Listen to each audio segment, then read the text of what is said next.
Hi, Sasha. How are you? I'm well. This was one of the most powerful conversations I think we've had on this show that you are about to hear. Yeah, it was harrowing, and it's all credit to Scarlet. I think he's a really a beautiful personality. But Yeah. when he said, my whole childhood was medicalized, he was right. It feels like doctors imposed a medicalized life on a young, sensitive boy. Yeah. So Scarlett is going to share his story of childhood transition from the age of 12. His gender questions began to be kind of molded into a trans identity and a medicalization. And he describes prior to that having kind of a difficult childhood, having some autism traits or maybe a diagnosis, and being made to feel as though his femininity was pathological from a very young age, including his exuberance and some of his personality traits. And so he felt like there was something wrong. We don't want to put words in Scarlett's mouth, but that's certainly something that you will probably pick up on in hearing this interview. And just off the top, we wanted to kind of share a couple of things that we had noticed, and then we'll Yeah. just let Scarlett take it away. First of all, as a child who was medicalized and transitioned, of course, Scarlett is Scarlett's legal name. And when we spoke before the recording, I asked Scarlett, how do you want us to deal with names and pronouns? And Scarlett said, I want you to just, what I said is I try to be as organic as I can. And Scarlett said, yeah, generally I just tell people use whatever makes you feel comfortable. And as you'll hear, in Scarlett's story, like, especially by the end of it, I started to really feel as though I'm just talking with this very lovely, sensitive young man who has soft traits and a lovely personality. And organically, I see Scarlett as a him. So we're using he, him pronouns during the conversation, and I'm very comfortable with that. Yeah, and Scarlett did say he's comfortable with use whatever, and this is going out in Detrans Awareness Day, and the whole concept of detransition is complex, and Scarlett doesn't as such identify as a detransitioner, but he does say use whatever pronouns you want, and he falls in with the word androgyny. This is where that's what resonates with him. And honestly, I think one thing about Detrans Awareness Day is to bring some awareness to the complicated nature of life after transition. It's not just like transition is a misnomer, detransition is a misnomer. You don't transition to somebody else. You don't transition to the opposite sex. Equally, you don't detransition from your transition. They're Right. both they're both kind of wrongly titled and could lead people to really feel. I think a lot of people start the detransition process and then think that's not really what I wanted. I'm not sure what I wanted. Scarlett doesn't seem to have started a detransition process. It's more along the lines of I'm now androgynous. An awful lot of medicalizing happened to me when I was very young. So informed consent wasn't in the picture. Scarlett received estrogen at 13. So cross-sex hormones, i.e., Yeah. body development such as breasts and hips at such a young age. And yet there's a kind of a realization of maybe this wasn't appropriate for me. Would I be right in saying that? Is Yeah, that where I he's think at? so. Yeah. Yeah. And, Scarlett talks towards the end of our conversation just about how he understands where he's at now and that he just really wants to let nature and his body do its thing, Yeah. basically, and kind of has come off hormones. Another thing we just thought was really powerful was that Scarlett's story as is an embodiment of what happens in gender affirming care, particularly in light of the recently released WPATH files, which demonstrate clearly that WPATH clinicians know that there are very dangerous medical complications that come from early intervention and these Yeah. surgeries and hormones, and deliberately withhold that information from patients and sometimes mislead patients. And so Scarlett's story is such a difficult but perfect example of this, because as you'll hear along the way, Scarlett's real needs were never really met or addressed. And to this day, Scarlett describes the weirdness with which doctors interact with him and don't really know how to see him as a whole person and treat him with both truth and honesty and also compassion. Like, it's really complicated. So in light of the WPATH files coming out, we just think it's really instructive to listen to Scarlett tell his story. And one other aspect, there's so many parts of this. I agree with you. This is one of the most important interviews I think we've done. And one undertone to Scarlett's story was the, inappropriate sexualization of a child that kind of is happening online and isn't really been lifted, I think, enough. I don't think people talk about grooming and stuff, but it's become it's become a word of abuse. Mm-hmm. And I don't think people really understand actually what's going on. The amount of times Scarlett said, it was icky and, I felt icky. He learned to hate himself because of some sort of sexualized identity that was put upon him, as well as living in a completely homophobic community. The combination seemed to be incredibly damaging to his psyche. But I think then, like kind of being asked to walk through a fetish shop with his parent. Do you remember that when he was This was a that? recommendation from one of the treatment providers. So as you'll hear, in addition to this kind of online kind of inappropriate grooming by older men that Scarlett experienced in the comfort of his own home, once he got into the treatment pathway of gender-affirming care, he was continually bombarded with questions and treatment recommendations that sexualized him. There you go. Yeah. So it's just such just tragic and enraging to think that this kid was already his sexuality was being challenged and questioned and perverted by other people, every step of the way. And we really hope that moving forward, Scarlett is able to develop a healthier, more self-compassionate relationship with his sexuality and discover it for himself on his own terms and in a way that is full of love and care. I just, throughout the whole interview, I just wished I could reach out and hug Scarlett. It was really powerful, and I just felt very tenderly towards Scarlett. And so, I don't know. I think that's enough of an intro. We'll just let listeners enjoy our conversation with Scarlett. Yeah. Hi, I'm Stella O'Malley, a psychotherapist in Ireland. And I'm Sasha Ayad, an adolescent therapist in the United States. And this is Gender, a Wider Lens, a podcast dedicated to the shifting concepts around gender in our contemporary culture. Through in-depth interviews, personal stories, and psychological exploration, we seek to open up the discourse around this hot-button issue.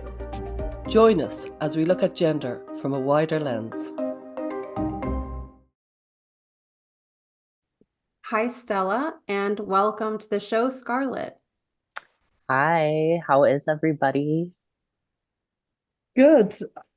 I remember we met you some time ago, and both me and Sasha, we were very moved by you. You stayed in our minds. It was a harrowing story you told us, and you're very extraordinarily impressive in the face of such a devastating story. So I'm really glad you decided to share it on the podcast, because I think it's an important story that people need to hear. Well, thank you. It's just something, it's something that's kind of bled into every aspect of my life. And it's just really important that I just share what I've gone through, because as I've gotten older over these past couple of years, just in retrospect, a lot of the things I went through, I don't feel like were right in regards to the therapeutic procedures and the medical procedures that I had gone through. There wasn't really a lot of honesty involved. And I just feel like it's really important to share that, considering how common these procedures are becoming, because when I first started, it wasn't very common at all. But now I'm kind of seeing it pop up Yeah. everywhere. Um, so I think it's just important to share my story. In understanding what you have been through and all of these kind of medical harms that you face, why don't we start pretty early in your life? Can you just tell us a little bit about what kind of kid you were as a child, and then like how did you end up seeking help for gender issues in the first place?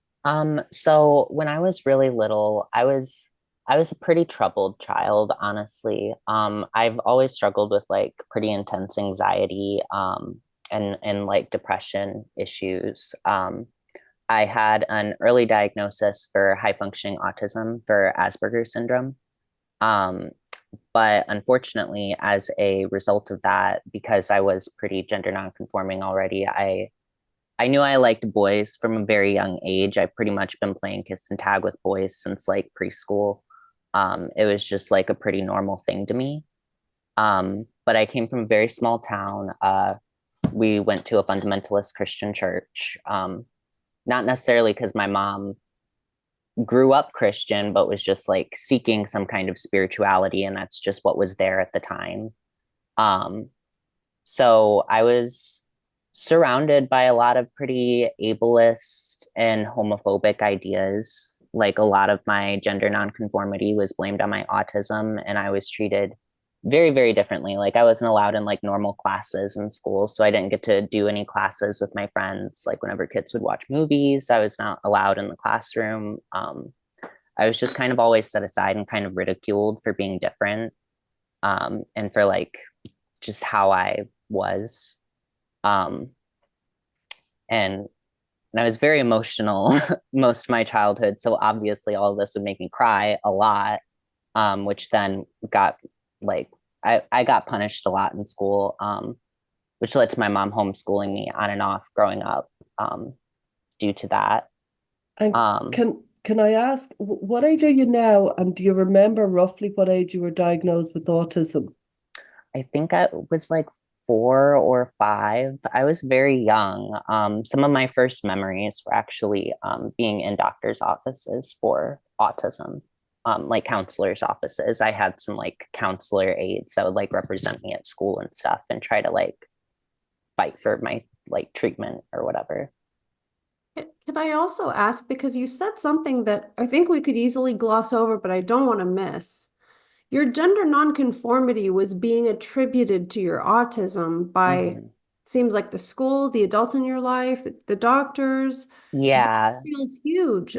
Can you say a little more about that? so during that time, you could still like have like a diagnosis for effeminate affect under like a disability. They considered it like a mental confusion. So like they said, because when you're autistic, you're so dualistic and black and white in your thinking that you can get confused and basically misunderstand like who you're supposed to be drawn to, or like what you're supposed to wear, and in my case like who my friends were supposed to be, because I had a lot of female friends. I just kind of like I had a posse. I just kind of like rolled in that group, you know what I mean? um and I don't know, they just saw it as like a weird like mental phenomenon, like I was confused, and I just wasn't smart enough to know that I was supposed to like football and women and stuff at Mm. 4 or 5 years old. So yeah. So you were really ostracized for your gender nonconformity in a lot of Mhm. ways. Yeah, even at home in my family, because like growing up, like, because like some of my family members would have shows like Family Guy and stuff streaming, and whenever there'd be like a gay episode, they would like have to change it because it made them uncomfortable. Like a lot of that fragile masculinity was very common when I where I grew up.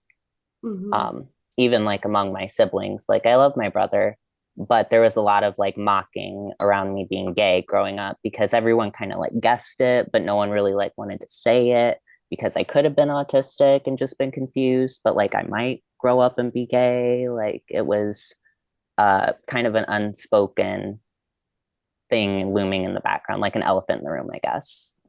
Yeah. So yeah. So meanwhile, you're dealing with all of this kind of rejection for parts of you that felt very natural. And you also were, of course, lonely and crying a lot and dealing with anxiety. And you described yourself as a troubled kid. Yeah. With like all of this, I guess you could call it rejection, or just with all of this prejudice that was around me, it kind of led me to be very like inwardly driven growing up. So I spent a lot of time like in my own mind, kind of like daydreaming. I liked to draw a lot when I was a kid. I would spend a lot of time in the woods, or now I spend a lot of time in my garden. Like I have you guys balance on an orchid right now because I didn't have anything to set my Ah. computer on. um, and I don't know, just I struggled a lot with feeling unwanted, like I was just like a burden to people. Um, and I still struggle with that today. Like it's just something that I just start to feel like it's ingrained. I don't know. Hmm. Um, yeah, I forgot where I was going with that. You guys are gonna have to direct me somewhat because this is Yeah, It's of it's I since it's my I'm whole life, I get so convoluted. course. So if I get lost, feel free to interrupt me and be like, "Hey, get back on track." Don't worry. um, where you were basically a pretty hostile environment, which was not letting you watch the movies in class because they had you as this troubled kid. There was mhm, certainly homophobia rampant, as far as I can gather, both at home and in school.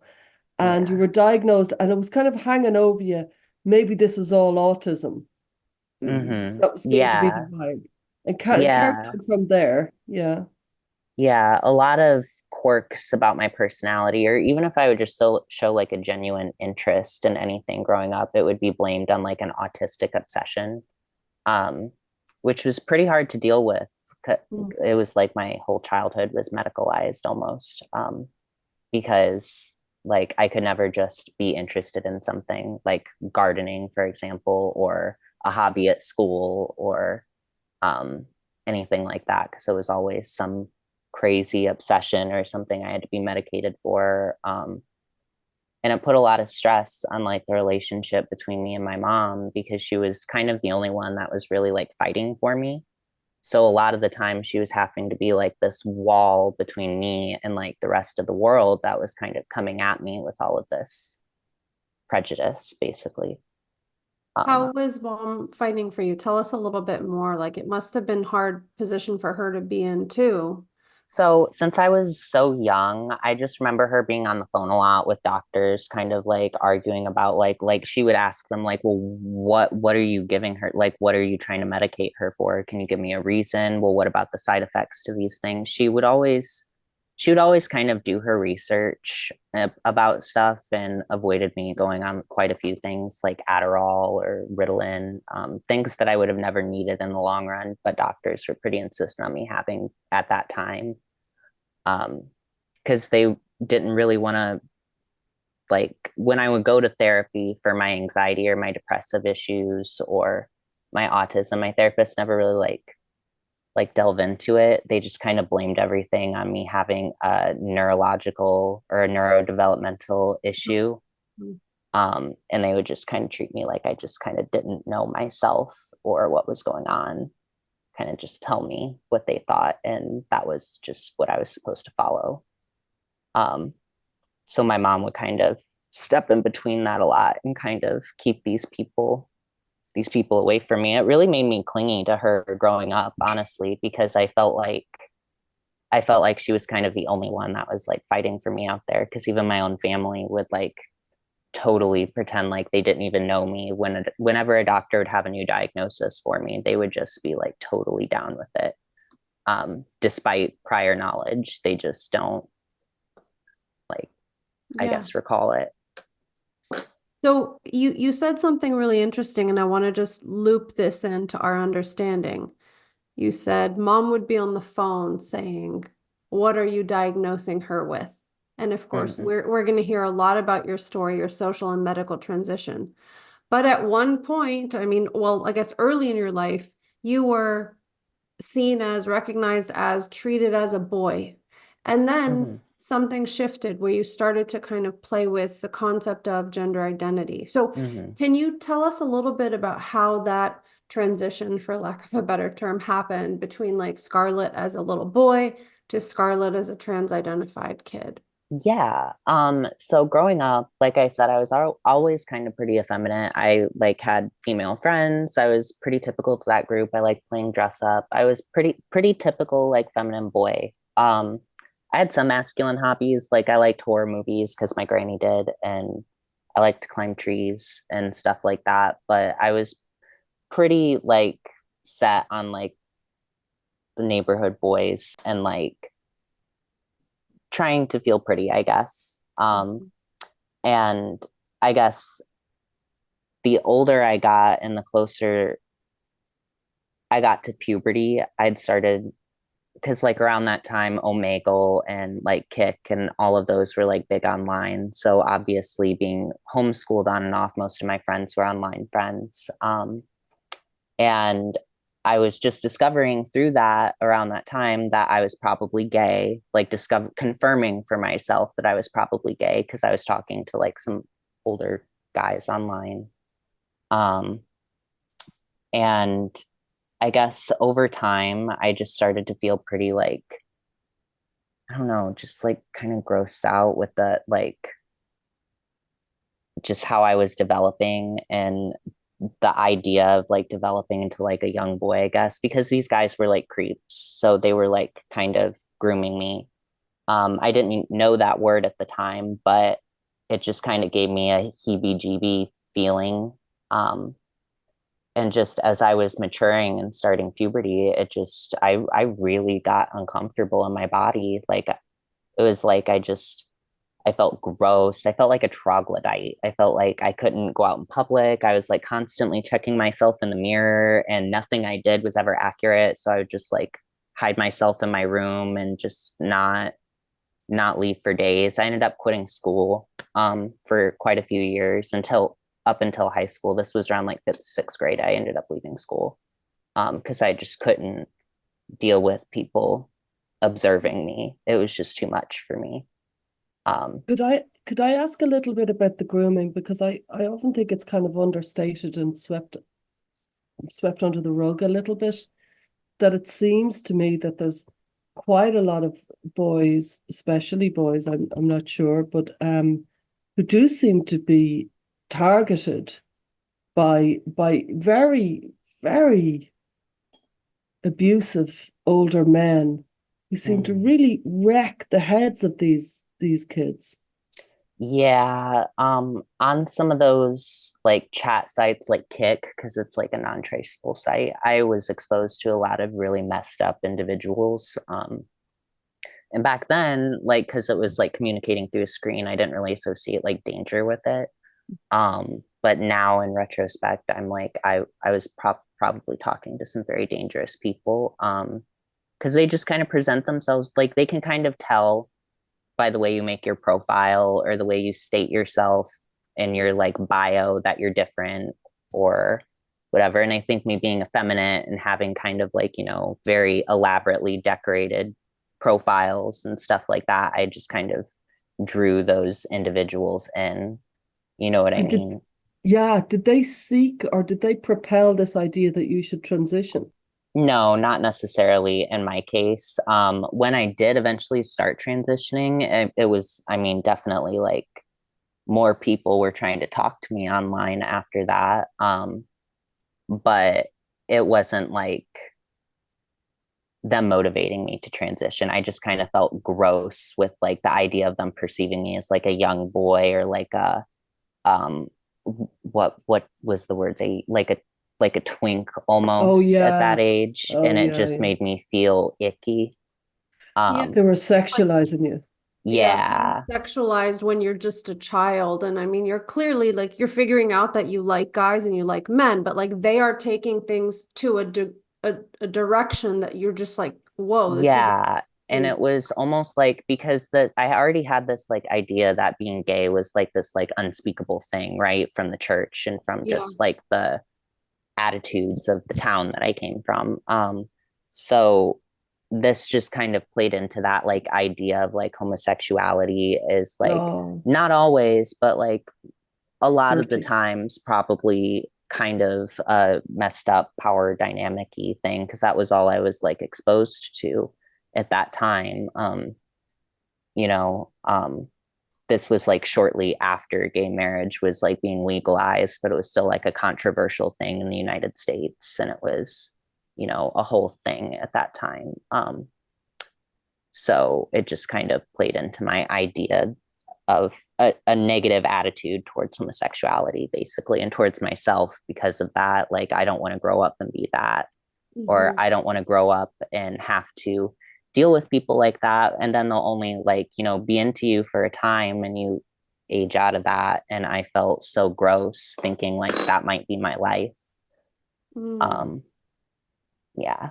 Yeah, and this is just so important because we say internalized homophobia. We throw that word around Yeah. like very flippantly, but this is actually what it looks like. It's very delicate. It's very much like an interplay between like the creepy people who are talking to you and how they're talking to you and the kind of ideas you already have about what, the gay lifestyle, quote unquote, means. Mm-hmm. So this is all pretty subtle. And so I'm so glad that you're raising that. And I'm really sorry that you went through that as a kid, like when you were just already struggling. I'm Yeah. so sorry. And Yeah. I'm just grateful that you're sharing this part of your story. So after these kinds of interactions, you start to really feel uncomfortable with the idea of growing up to become a young man or a Mm-hmm. boy, a twink, or whatever those ideas were.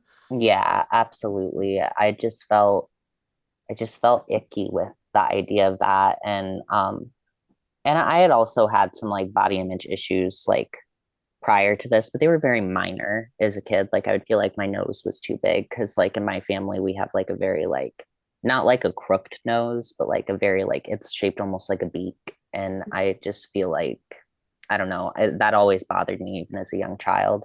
But it's like I hyper focused on those things. Probably one of the only things in my life that I can say I truly had a hyper focus like obsession on. I just Mhm. like ruminated on all of the flaws in my appearance, and it just more and more started like popping up in my awareness because I was starting to come upon puberty around like 11, 12, 11-ish, 12. um and it just led me to isolate myself so much more because I felt so ungodly repulsive. Like I just felt like I couldn't leave the house. I didn't feel like I really had like a true future for me. I felt like I was aging out. Mhm. It was a lot. um and around that time, I like obviously I had heard of like Jazz Jennings and like Gigi Gorgeous and people like that because I would watch like all the makeup reviews and stuff like that. um and the idea of being able to avoid that was very attractive to me, because I was like, oh, it'll like keep me from like growing a beard or getting like super tall or like my face. Like I was really bothered by like my brow bone at the time because I feel like if it grew out anymore, I felt like I would look like a caveman.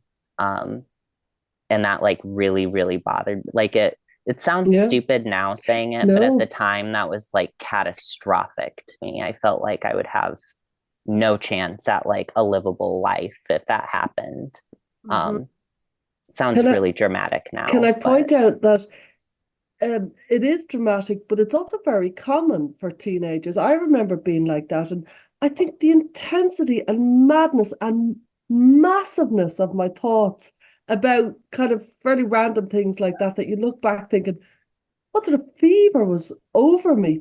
I think we forget it, and I'm glad you brought it up because I do think it's actually quite common, and it's huge for those kids at the time because they're young and everything is just swirling, and it's almost an animalistic kind of existence where you're just like, yeah. It's extraordinary, isn't it? Yeah, it was pretty animalistic, like how much I ruminated on those things. Because it was like that was like my whole world. It was just trying to fix my flaws and trying to avoid my flaws. It was like I was avoiding like it was literally it felt like I was dealing with like a severe illness, but the illness was just like my own natural body development. It was pretty I don't even know like what word I could apply to it. Pretty like dividing because it felt like a real like battle between like mind and matter. It Mm. Wow. got that bad at a certain point. Um, I just felt like I had no feasible way to live a life otherwise. Um, which eventually led me into like seeking out treatments. Like I was the one that found out about U of M services, not my mom. I was the one that started emailing and seeking that out at I believe I just turned 13 or I was turning 13. And do you Um, remember when you first thought maybe I should be a girl, or was it Jazz Jennings, or where did it come so from?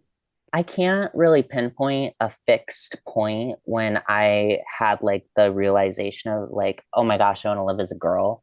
It was just like I was trying to avoid my like development into a man, I guess. And this was just the way to do that with medicine, or so I thought. That's what I was reading. So I just reached out because it piqued my interest, if that makes sense. Yeah.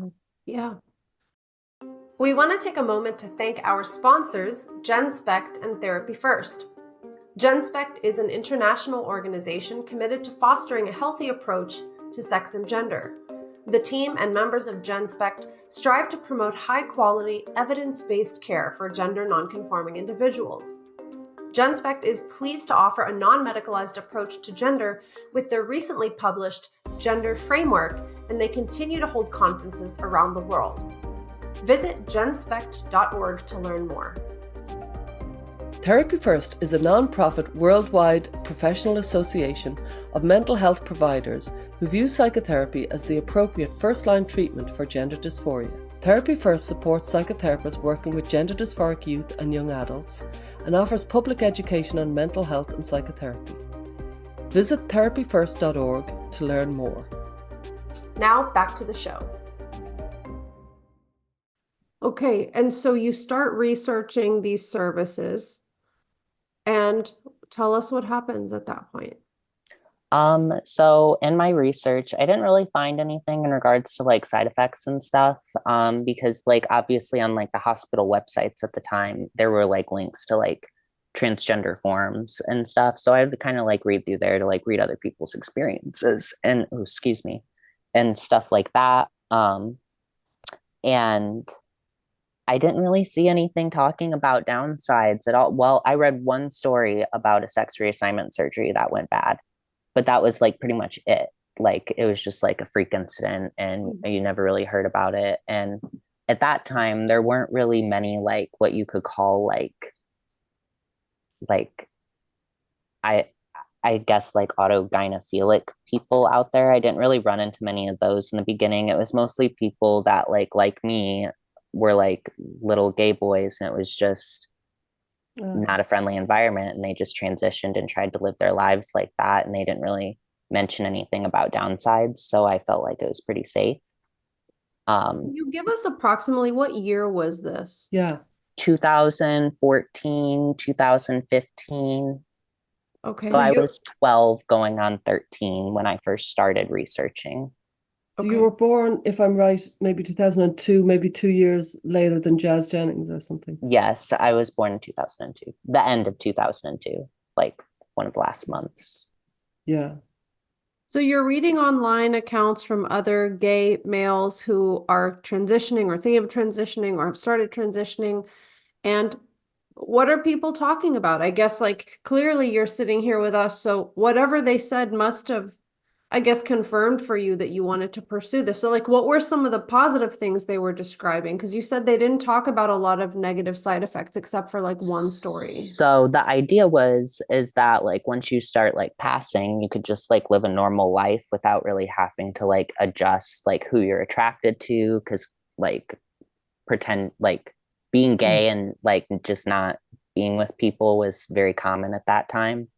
Um, so it was like a way to like just live a normal life and like just disappear into society, marry a man, not have to worry about, people having any sort of discriminatory ideas about you in your neighborhood and things like that. It was a way to kind of like fly under the radar, basically, um, was the thought.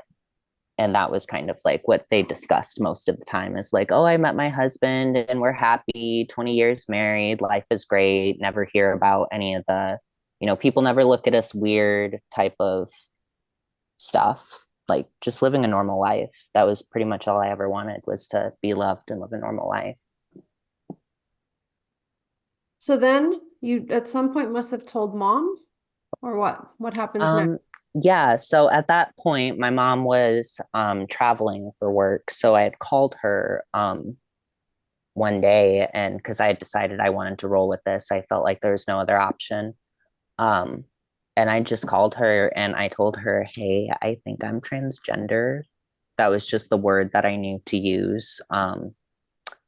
And I really need to take steps to get treatment for it. At that point, I was more looking for like exploratory therapy to kind of like figure out, because at that point gatekeeping was still a thing for these medications, so you still had to go through a therapist. So I was kind of hoping to just see like a therapist that specialized in this so I can kind of figure out if this is going to be the right path for me, was my thought. Okay.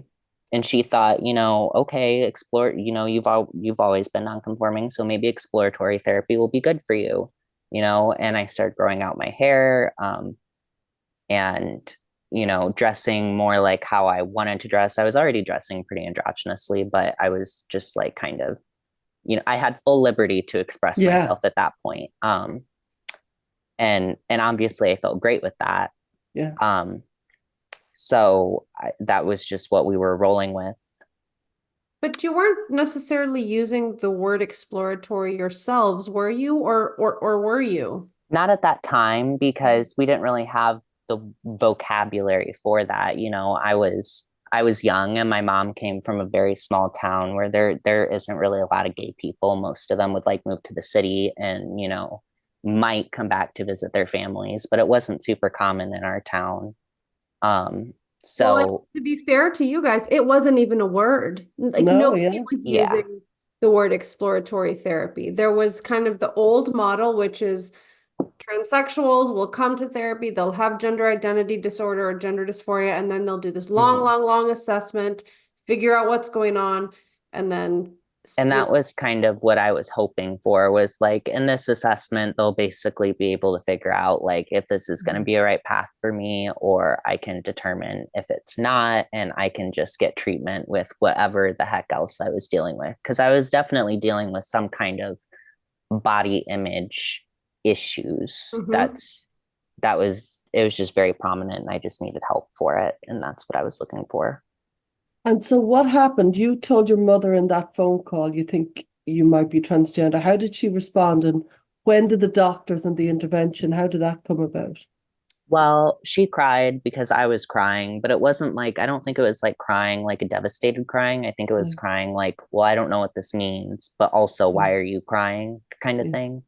Um, and I don't know, we just talked about it, and, I told her I like boys, not phone call too, which was like probably the main reason why I was crying, because I had all this built up Totally. stress about it. I was like sweating profusely before this call. I was like shaking on the phone call. My voice was all shaky. It was a whole thing. Um, so she responded well. She was totally okay with me doing like a social transition. She was like, I don't care what you wear. Of course, you can grow your hair out. And, if you want to wear makeup more like openly or regularly and not just be playing with my makeup anymore, we can buy your own makeup. That's not a big deal. She was pretty liberal about, surprisingly liberal about it. Um, she was just like, you're my kid and I love you no matter what. Um, and we set up an appointment with a gender therapist through the hospital. And it was just like doing my social transition to life was pretty normal up until I went to that therapy appointment. We would sometimes email with the therapist in between, just like leading up to the appointment, just kind of like confirming everything and all of that. It was pretty professional at that point. Um, and life was just normal. Other than like, I still had all my body image issues, but our day to day didn't really change that much until I went in for that first appointment. And it was like a 30-40 minute assessment for them to make a diagnosis. And then the story gets like pretty typical in regards to this stuff where it's like, would you rather have like a dead son or a living daughter type of stuff. I kind of felt like the therapist was twisting my words too when I was in there, because I'd be telling her about like, you know, being non-conforming and kind of like just wanting to grow my hair out and whatever. And she would almost want to like twist my words to make it sound like I was like a female soul trapped in a male body kind of stuff. Like she tried to make it sound like suicidal thoughts I'd had in the past were like my inner woman raging at not being allowed to be a male. And I was like, well, that's really weird. Um, at that point, I think I'd even told her that I think she was confusing that like gender stuff with something else, because I've always been a gentle kid. Like even like in school when teachers would want me to defend myself, I would cry and like run away. I'm just not like a violent person like that. And they were like twisting everything I'd ever dealt with into like being this like inner female essence that like wanted out and like wanted to express itself. And I was like, well, okay, can I get my medicine that I thought I needed? You know what I mean? Does that make Yeah. sense? Yeah. Yeah. Yeah.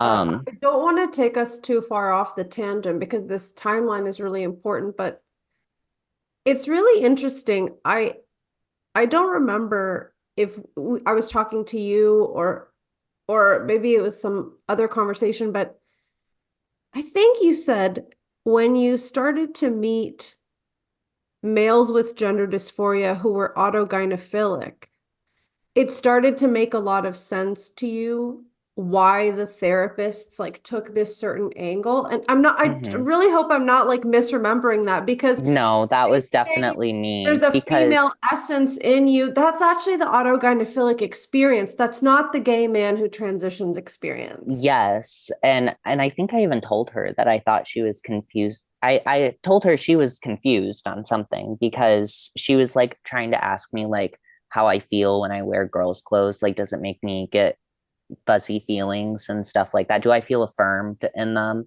And I'm like, what? Like, because I've always just worn whatever I wanted to wear. Like I'm wearing a blouse right now and like male sweatpants, like because they're comfy. They're clothes. Yeah.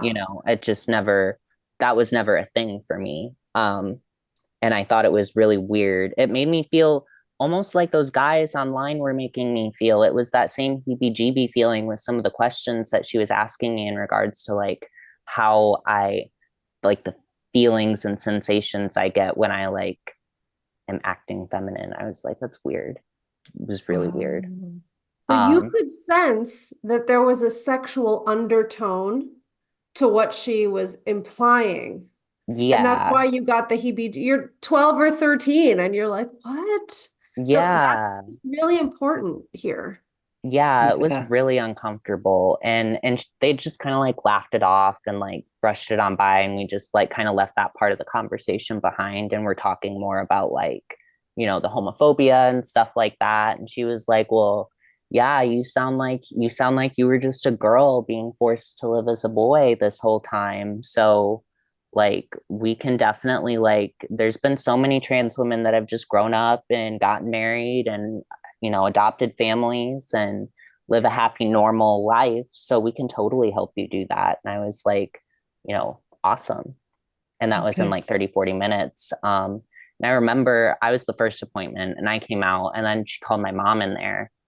And after like 15 minutes, I just hear my mom like sobbing. I didn't know what she had told her at that time. I guess she had told her that I was like going to kill myself and this is the only option. And like, yeah, this is somewhat experimental, but at the same time, they've also been doing this for decades and it's completely safe. But like, yeah, you have a daughter that you've been suppressing her entire life. So you better fix that, basically. Um, And you and my haven't poor said mom any was of like that. just devastated. She was devastated for a couple of days, actually. Whatever this therapist had told her, like, definitely turned her off to like whatever I was doing in that moment of time. Like, she eventually got over it and was like, well, you're just my kid and I love you again. But for a while there, she like was pretty quiet and just like kind of emotional from whatever they had told her. And I didn't quite like know what was said at that time. It wasn't until years later that I had asked her, because I was starting to hear about ROGD stories and stuff like that. And I was like, you know, what did they tell you that day? And she was like, well, you know, that you were going to kill yourself and I was going to have a living son or a dead Yeah. son or a living daughter and stuff like that. And I was like, oh my God. Like, I've had suicidal tendencies in the past, but not like to the degree that they were like pushing it to. Like, I felt rejected and I was like, oh no, nobody wants me. But then like, you know, my mom was like, oh, but like I do. And I was like, oh, okay. You know, it wasn't like, you know, this like huge thing. Like, I wasn't going to just do it no matter what. Like, they were making it sound like, if that makes sense. Yeah, and you weren't saying, oh, let me transition. I can't breathe, I can't live. You were by the sounds of it, you were more like, I really don't want to be gay. Yeah. Well, that And was I it at think this is first. a solution. Eventually, after I was on estrogen and stuff like that, my testosterone kicked up, because that's what happens when you first start estrogen is your testosterone shoots through the roof because your body's like trying to get you back on track, basically. Um, Could you discuss before you go there just how yeah. you got onto estrogen? Because that's a big So moment. after that appointment with the gender therapist, she set me up with an appointment at a pretty big hospital. And I met an endocrinologist there. Actually, the one that like oversees that whole like department or whatever, like that whole field there. Um, and we talked with him for like, I don't even remember how long it's been. We just went in there for like an appointment to like meet him and stuff. And he went over like the stages of like fetal development with me to be like, you know, we're all genderless originally, and it's not until testosterone enters the womb. And they were kind of painting it like I was intersex, basically. Like that testosterone came into the womb after my brain developed feminine, and then that's what made me male. So that's how you can have a female brain, a male body. And it was this whole thing. And I was like, you know, okay, that makes sense, I guess, you know, whatever.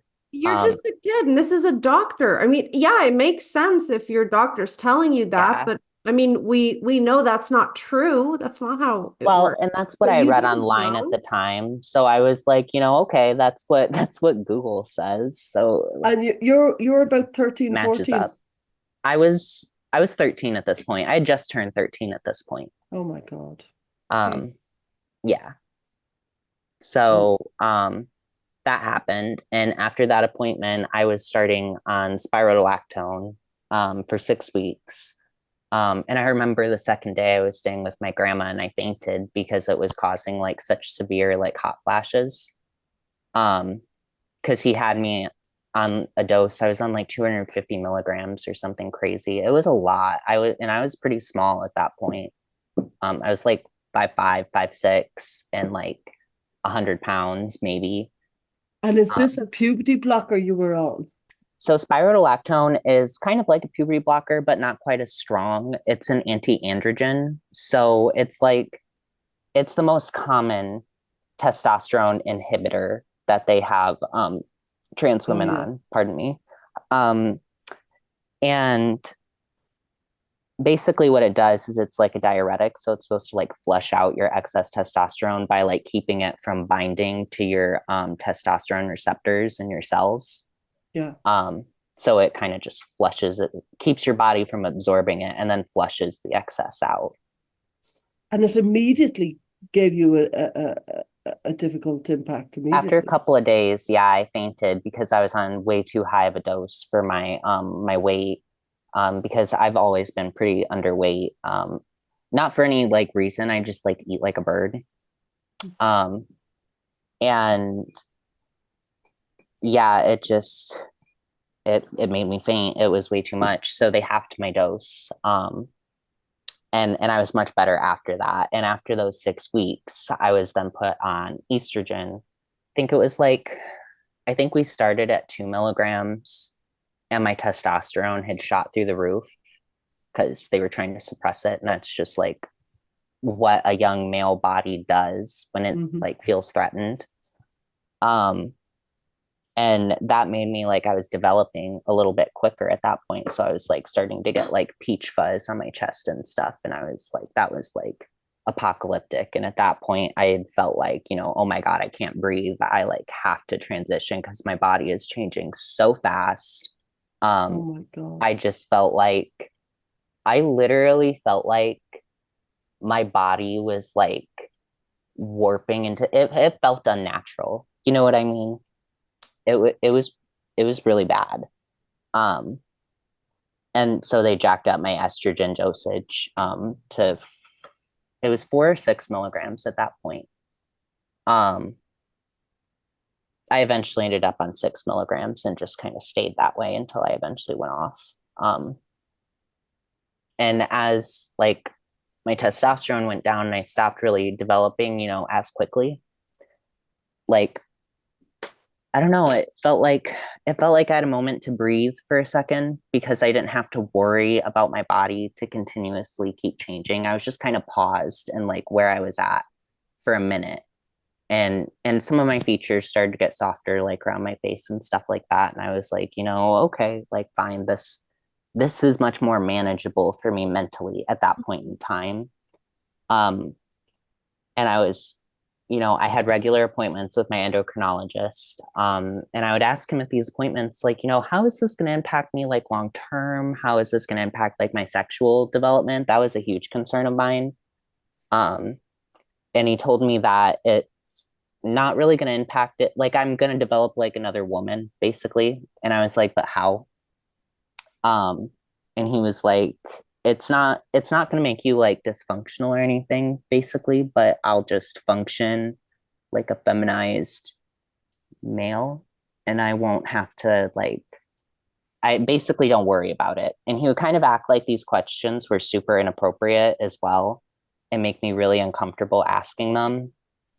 Usually they would have my mom leave the room for these appointments as well. Um, because we were going to be discussing topics like that.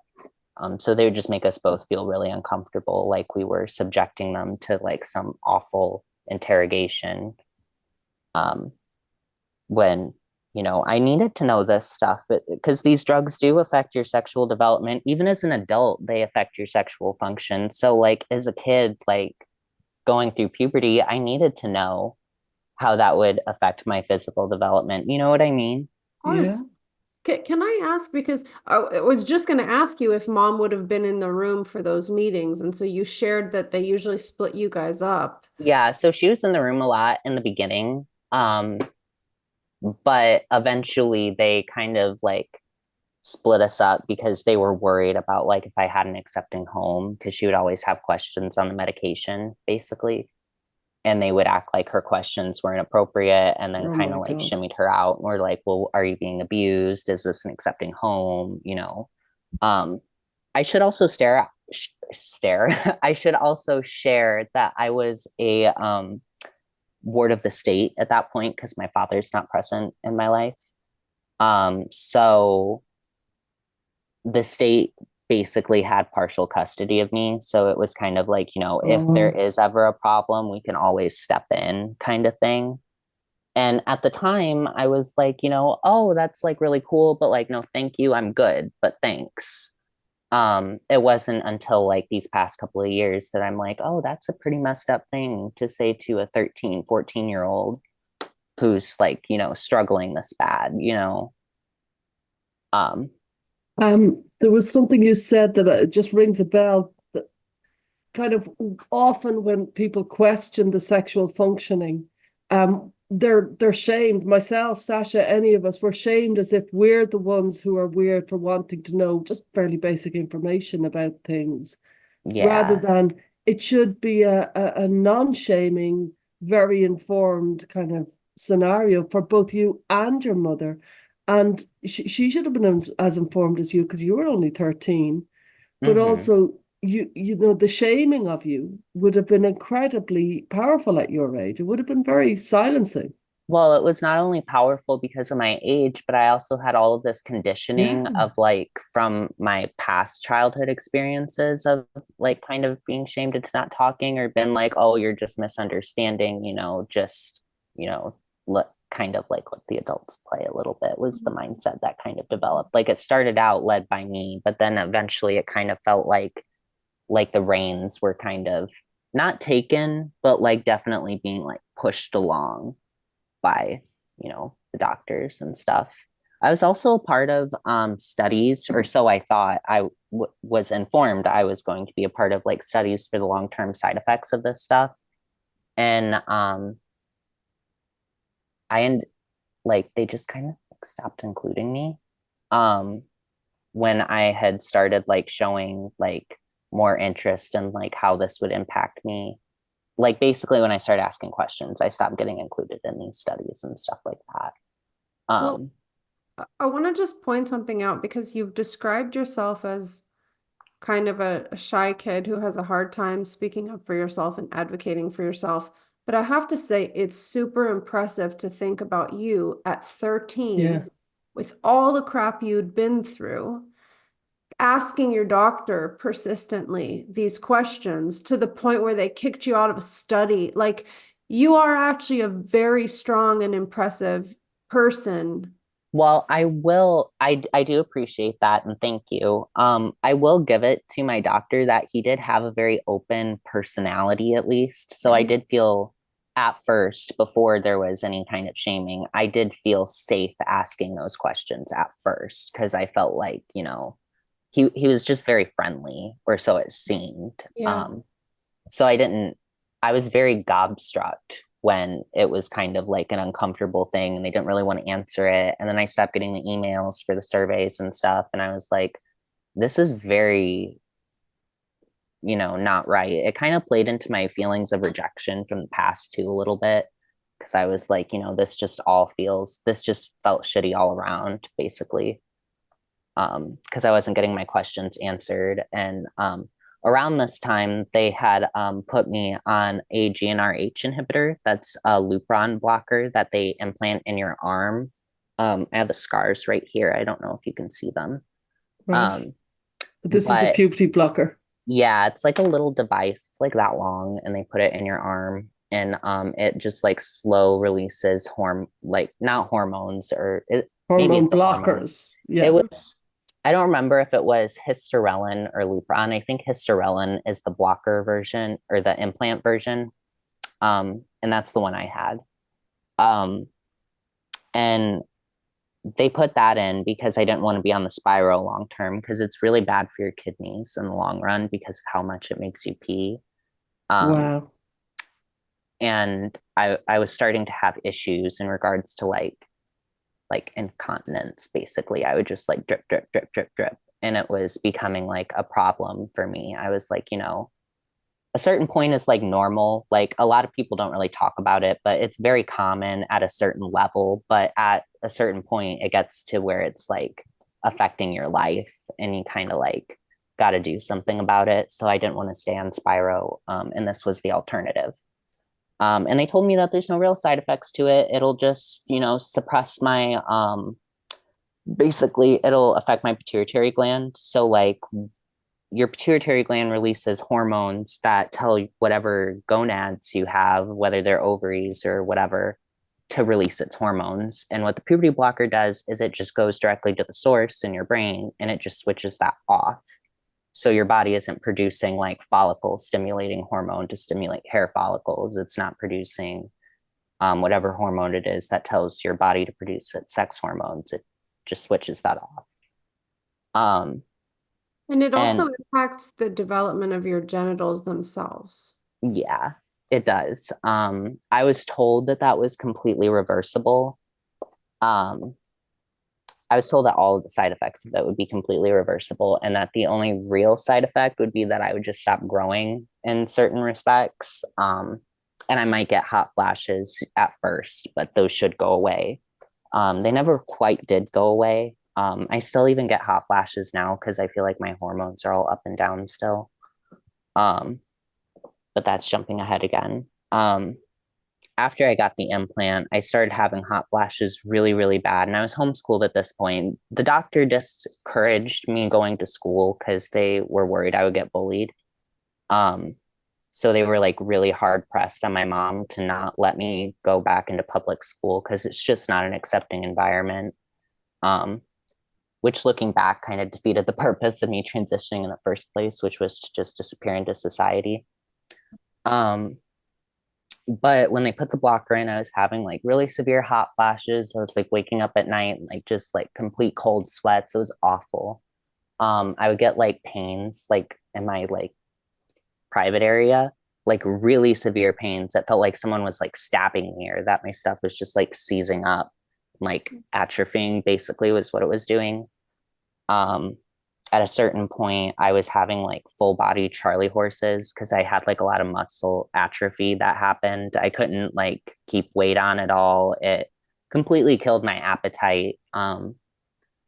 And I ended up peeing blood at a certain point, and they didn't really want to acknowledge that that was something to do with the blocker implant. But if you Google Hysterelin and you go on the website, one of the major side effects of it is blood in the urine.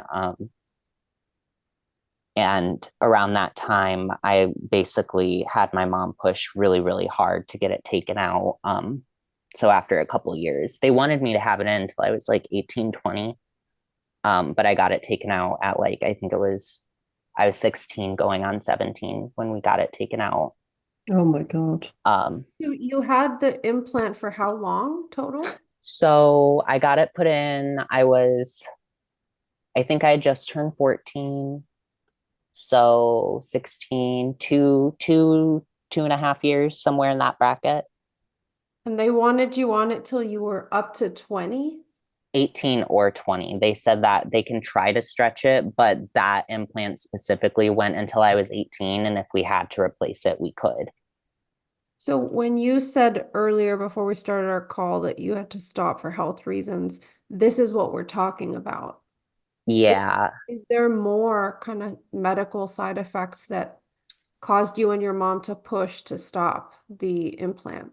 Yeah. Well, no, the blood in the urine was kind of the icing on the cake because they never really wanted to acknowledge that that had anything to do with it. But basically, what my urologist thought it was what something in my body wasn't doing its job at clearing toxins out of like my system, like your urinary tract is supposed to do. Mhm. So I was getting these really bad infections in my urethra, like, and it was causing me to like pee blood and skin, basically.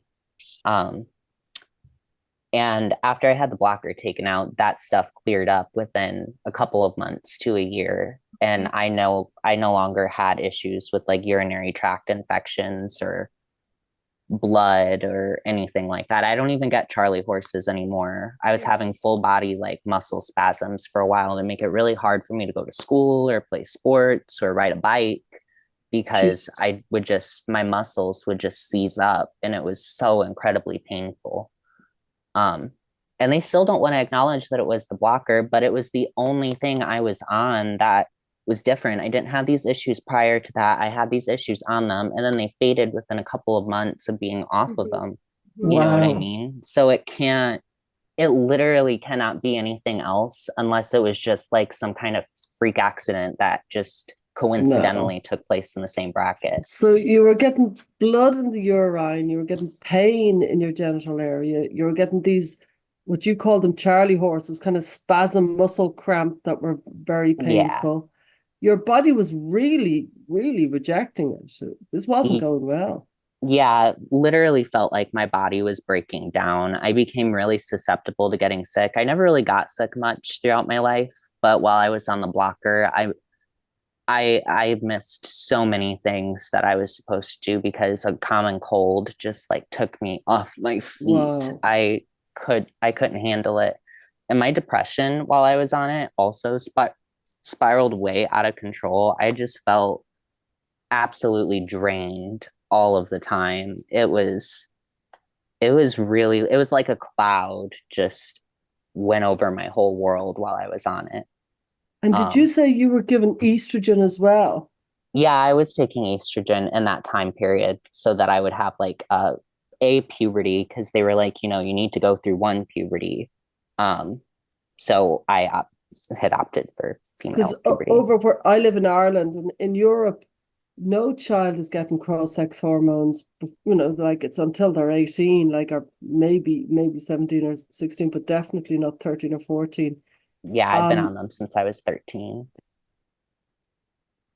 The estrogen. So when you came off the puberty blocker, you remained on the estrogen? Mm-hmm.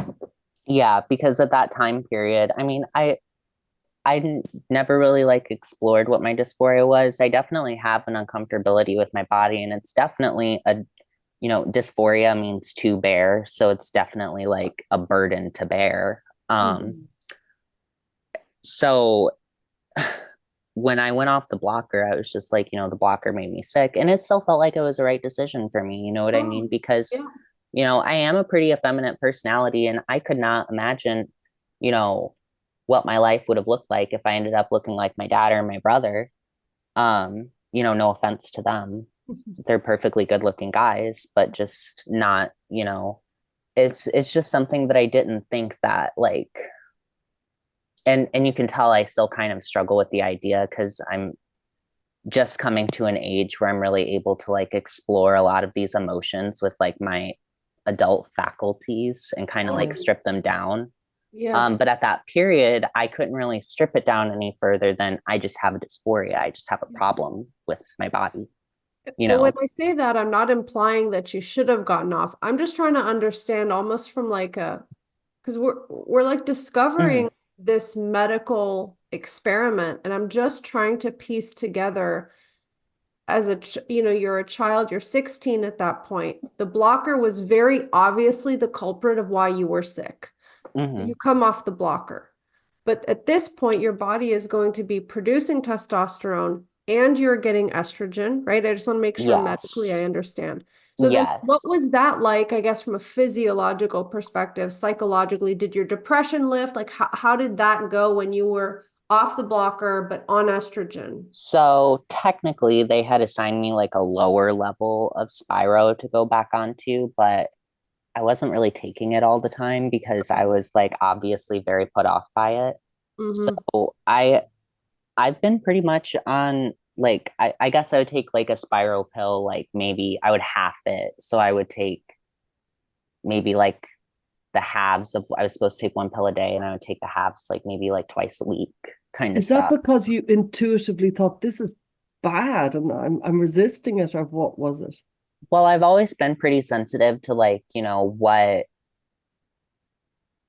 I don't know, it just felt I just had a bad taste in my Because mouth it's a from my past blocker. experiences. Spyro is a blocker. So was that Yeah. you're like, well, blockers don't work well for me, kind of. Well, after I had found out how Spyro like impacts your organs and stuff, I was pretty like put off by it, obviously.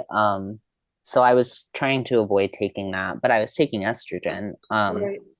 So I'd have like hot flashes and my emotions sometimes go up and down, but like not in like ridiculous like I'm not just crying for no reason, you know what I mean? Yeah. Yeah. But like I don't know, it just I also get these like real bad pains in my chest, like really bad pains. Like sometimes like when I was working in a kitchen, I would have to take breaks because my breasts also feel like they seize up kind of like that. And it's caused me so many issues, but that got a lot more prominent when I went off of a blocker.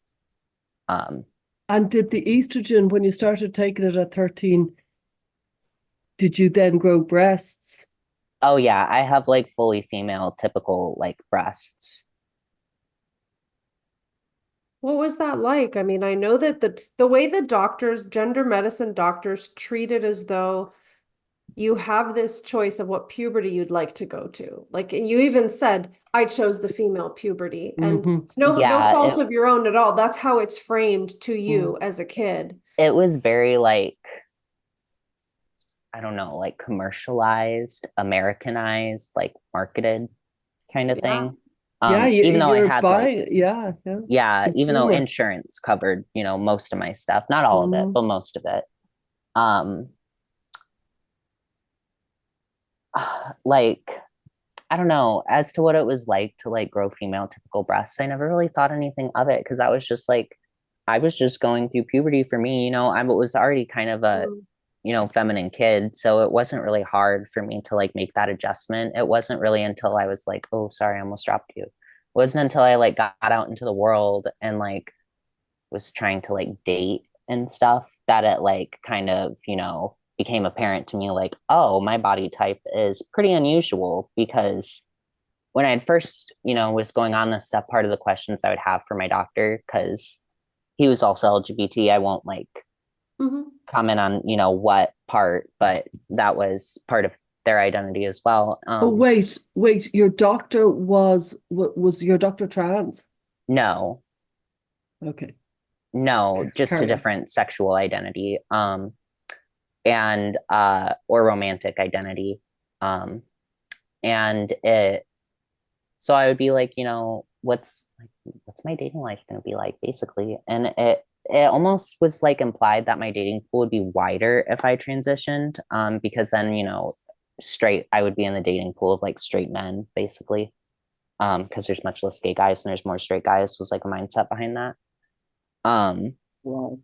so when I got out into the world and I was like, oh, my body type is pretty unusual. The only men that are really into me are generally like older men that have already like developed like, like they're looking for something unusual. You know what I mean? It's never been like people my own age that like want to just like get to know me because, I have a really unusual body type. And, I Mm. didn't really understand that until I got out into the world. But until then, like it was just normal to me. I never really thought anything of having my breasts other than they hurt really bad sometimes. Um, it I just never. I remember when I was younger, like we're talking in the 90s, and there was always a certain man who went over to Thailand and was into that. You know what I mean? It was quite well known that there was a certain man, but it's a quite a sexualized existence. Yeah, and I didn't really understand that at the time because, I was young, so I was thinking like, oh, Prince Charming. I wasn't Oh, thinking like, this like guy that left his wife and now wants something different, because that's the majority of like what is out there for totally. people like me. And I don't want to say that's the case for everybody because like, I've known transsexuals that have, fallen in love and have had perfectly fine relationships, but it's definitely in the minority, unfortunately. And I don't think that that's because of the culture or anything. I just think that it's that way because, transsexuals or people with my body type are just not very common. So people that are, drawn to that just aren't very common. And I didn't really, understand that until I was out there in the dating world. And that's kind of like what made me start thinking about how unusual my situation really was, if that makes sense. Yeah, yeah. And the estrogen, it gave you breasts. Did it give you hips? Did it give you a female body Um, shape? yeah, I have pretty prominent hips. A lot of people comment on the way I walk because I guess I like walk like people say I strut, but I'm not like trying to. I'm just like walking. I guess my female typical hips have made it a little bit more like obvious, but yeah. So I have female typical hips. Like my bones are a little bit more placed outward. Um, and I don't really know how I feel about that. I don't really ever think about it, honestly. Doesn't really ever come up for me. Um, the breasts have become more of a problem, especially like now that a couple years have gone by, because I have a little lump in one of them, and I've not been able to really get like I just found a doctor that was willing to take a look at it. So I had to set up like another scan and everything for later this year. But for a long time, I haven't really gotten anybody to look at it. They were just kind of like dismiss like the pain in my breasts and stuff is like, oh, they're growing. Or if like I would have like a little bit of like stuff that would like come out of them, they'd be like, oh, you're just like lactating. And it's like, but that doesn't really make any sense because What? A, I'm a male, and B, I'm not like pregnant. Breastfeeding. Yeah. Um, And that always stood out as kind of unusual to me, but that's what the doctors were telling me. And not just the doctors that were prescribing me stuff, like multiple doctors that my mom has taken me to over the years have just told us that, no, my boobs are just growing and I just lactate sometimes. Like that's a normal thing. And it's very wow. much like it's very much caused me issues with like the clothes that I can wear and stuff like that because Oh yeah. my This God. isn't a minor issue. This is like a daily, you have to accommodate daily to this medical challenge. Very much so. I've had to like be mindful about the things that I wear and the settings that like, you know, because some settings I can be more comfortable in and, you know, but yeah, it's affected my jobs. Like I said, I lost a job over some of these issues, like with the pain. I couldn't really like lift heavy things because if a lot of stress is put on that like little knot, it hurts really, really bad. And yeah, it's just like a whole thing. A little knot in your breast. Yeah. Oh my God. Are you still on estrogen right now? No, I've been off of it for maybe like 6, 7 months. I was taking it like not regularly for a while because I was kind of wanted to wean myself off of it and see if like I actually would masculinize as much as people had implied. And so far that has not been the case. Like I think my brow grew a little bit and I get like little like whiskers, blonde whiskers here, but I just like pluck those and it's like not been a problem. So you never went through any male puberty? Not really. I mean, I have an Adam's apple and I have a strong jawline a little bit, and my nose kind of grew a little bit, but that's pretty much it. Can you catch us up to that point when you 6 or 7 months ago when you stopped taking estrogens? Like you described all the medical complications that you've had, but ostensibly you were still going to doctors. You're like asking about these things and you're not getting Yeah. satisfactory answers. At what point did you start to, I mean, also I'd love to hear like how you kind of think about all of this now and how you think about yourself now, but like catch us. So, in order to do that, I have to go back to when I was 17. I called my original doctor and, you know, was like, you know, you like basically asking him about some of this, like, you know, you said this wouldn't happen. In regards to like my sexual dysfunction and stuff like that, because that really bothered me as a teenager. Um, and basically, the conversation didn't go well, and I never ended up speaking to him again after that. There was no like communication. He had sent me a reference to another doctor in a city that I cannot get to because I could not at the time and still cannot drive. So it was just like a whole shebang. And my mom had to help me find another doctor that actually turned out to be closer and much more honest with me about the side effects of this stuff. But there was a little couple year period there where I wasn't really like directly seeing a doctor. I was just kind of like my prescriptions were still there, but there wasn't really any like regular visits. Um, and then I found this other doctor who was just like straight up open with all of this. Like I would ask her a question about the sexual dysfunction. She'd be like, yep, also this, and this. And it overwhelmed me the first couple of times. Like I would cry and they would have to like give me a minute because I was just overwhelmed by the sheer honesty, but also like kind of like taken aback by the pure like scientific like tone of it Yeah, all. yeah. Um, and yeah, just her honesty basically filled in, you know, the input that I wanted to know from since the beginning. And I was like, well, you know, maybe it would be okay for me to try to like just give it up to Mother Nature for a while and just like instead of constantly fighting like I felt like I've had to be doing, maybe I just need to try surrendering for once and just like kind of lean into like and this is going to sound so stupid because we live in an age of like technology and people like all people think that medicine improves everything, but sometimes it's best to just like relax and let nature do its thing. You know Mm. what I mean? Because like our bodies are ecosystems like unto themselves. So I'm just like, I just made a decision to just kind of surrender it to like Mother Nature for a minute and just like see, you know, what happens, at least until I can get this lump checked out. Cause I didn't want to stay on estrogen while I had a bump in my breast.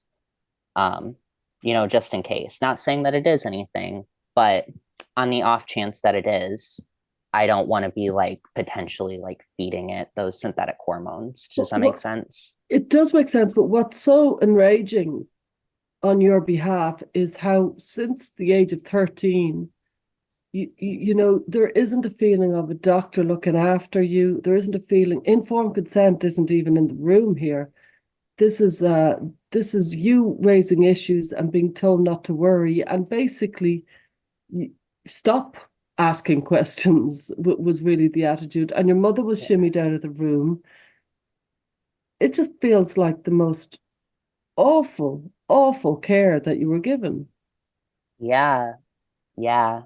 Um, it's definitely not what I thought I would be getting when I went on this route. You know, we didn't really have the words for exploratory therapy back then, but I thought like, oh, I'm going to get in contact with, you know, this, you know, LGBT friendly place, and they're going to put me in contact with, you know, elders of like, you know, people like me, and I was going to be able to like have a little bit of self discovery and like learn to be more comfortable with myself before going on like such a major route. I thought that I would like be led to more of an understanding because at that point, you know, I was young, so I was kind of like looking to like people around me a little bit more to like understand my emotions and why I had so many problems with myself.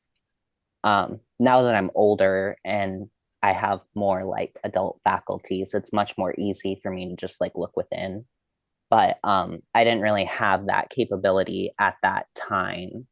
So I was just kind of looking for like therapy from these professionals um, to kind of like, I don't know, just figure out like why I felt this way and why everything about myself felt so bad, if that Oh makes sense. God.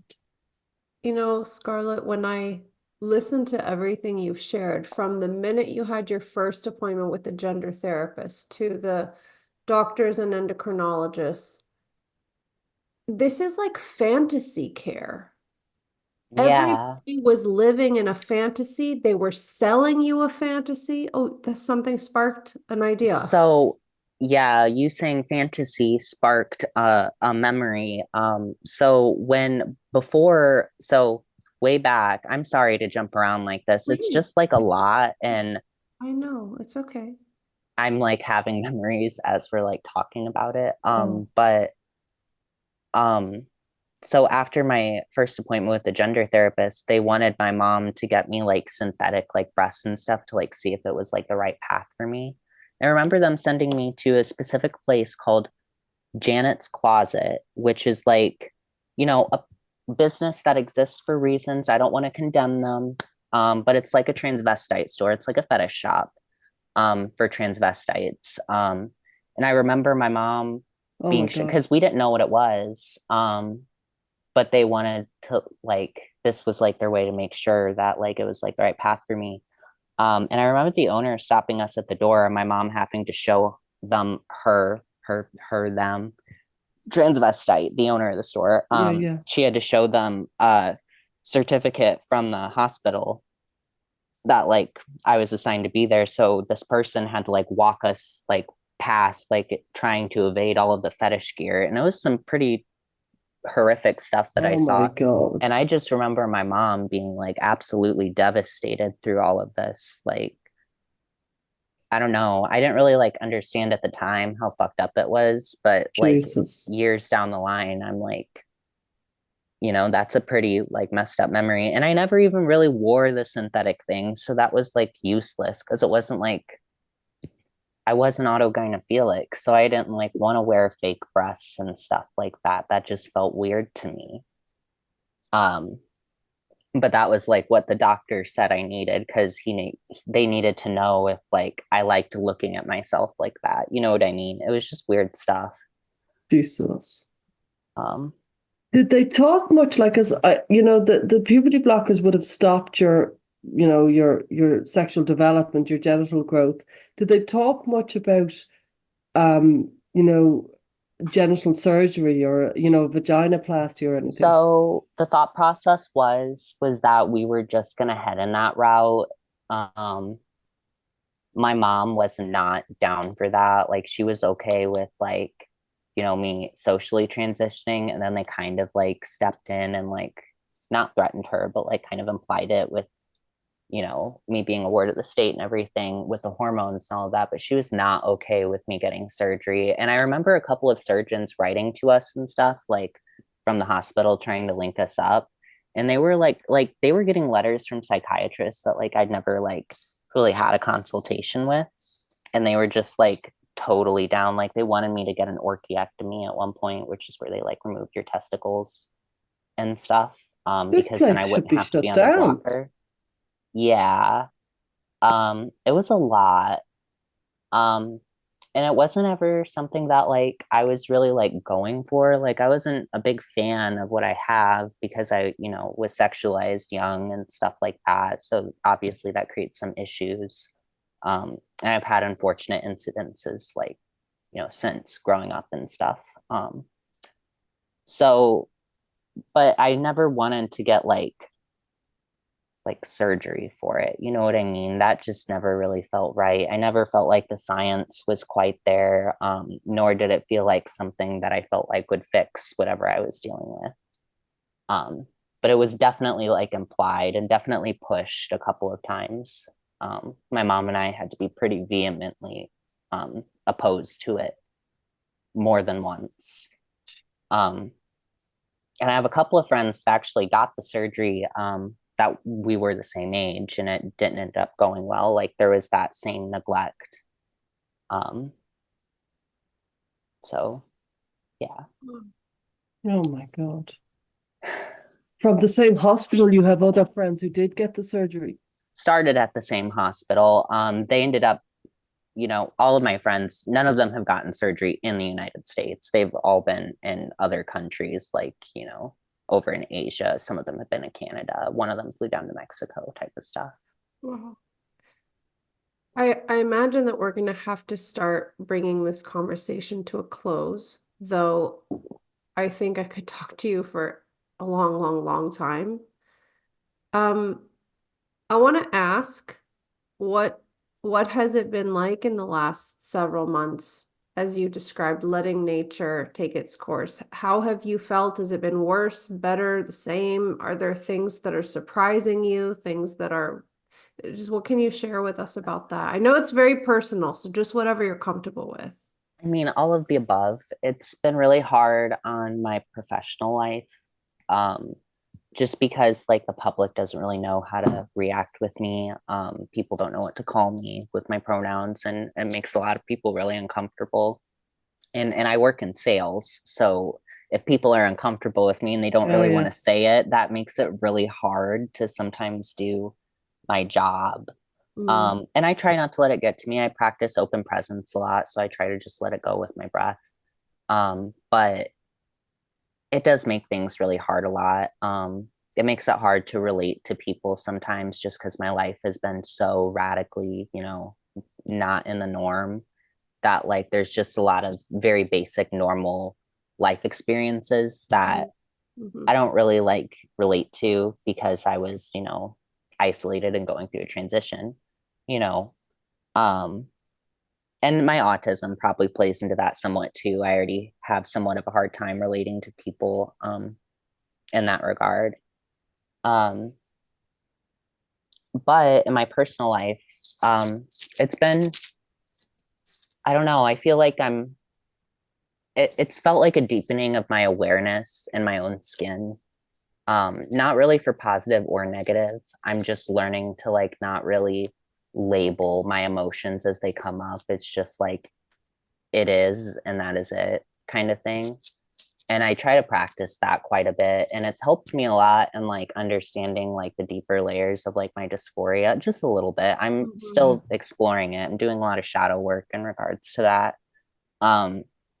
But it's allowed me to kind of see the base of it being, you know, shame and the guilt associated with things I went through as a child and a lot of the homophobia I faced. I'm trying not to label it as like for positive or for negative. It just, you know, when those feelings arise, it's just like, okay, there it is. And, you know, it passes and it arises and it passes.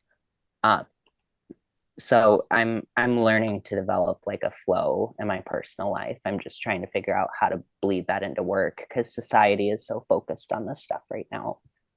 So it makes it a little difficult. Yeah. Could I ask you before we move into the exclusive content, what is your position? When did you change pronouns and when did you change name? And what is your position now around pronouns and name? So I changed my name. Well, I changed my pronouns like almost immediately. I always kind of felt uncomfortable with my social role as like a male. So that was a pretty like easy thing. And Was you know, this like 13 or something like that? yeah. And like, you know, on RuPaul's Drag Race, you know, drag queens are called she and stuff, you know, even out of drag. So that was pretty like normal for me. And that's kind of how I view it. Like if people call me sir at work all the time and I'm never like, oh my God, how dare you? It's like, you know, there it is and that's it. You know, it happens and it's gone. And there's not really anything else to that. But most people that know me personally call me she.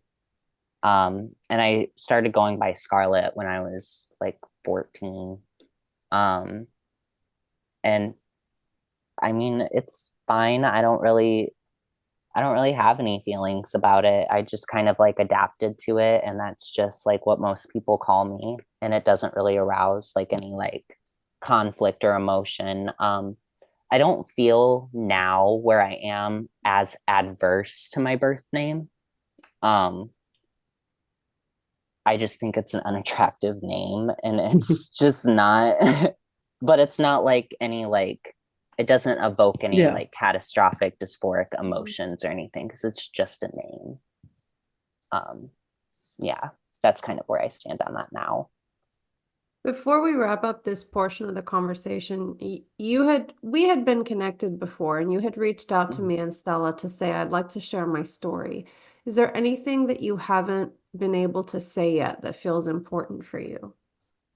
Oh, not that I can think of.